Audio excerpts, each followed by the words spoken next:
Finland गएर bachelors डिग्रीमा with dependent सहित चाहिँ जान चाहनुहुन्छ र हाई भिजा सक्सेस चाहिएको छ भनेदेखिबाट चाहिँ एससीएमके युनिभर्सिटीले अहिले ओपन गरेको ब्याचलर्स इन इन्जिनियरिङ कोर्स पनि तपाईँहरूको एउटा वान अफ द अप्सन्स हुनसक्छ। कुनै पनि कन्ट्रीको भिजा रिजेक्ट भएर बस्नु भएको छ, केही प्रब्लम छैन, जति पनि एप्लाई गर्न सक्नुहुनेछ।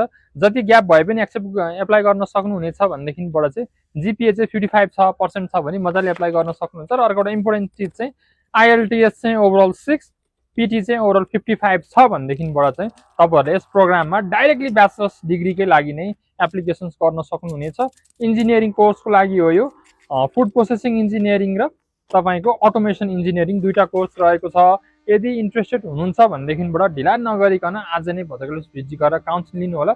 र यस प्रोग्राम चाहिँ भद्रकालीबाटै किन एप्लाई गर्ने त भन्दाखेरिबाट चाहिँ यदि तपाईँहरूको सबै क्वालिफिकेसन्स र आइएल्टिएस छ भनेदेखिबाट चाहिँ जुन 100 युरो एप्लिकेसन फिस लाग्छ फिनल्यान्डको एप्लिकेसन गर्दाखेरिबाट त्यो 100 युरो एप्लिकेसन फिस चाहिँ एज अ स्कलरसिप तपाईँहरूको भद्रकाली एब्रोस्टरले तपाईँहरूको पेमेन्ट गरिदिनेछ।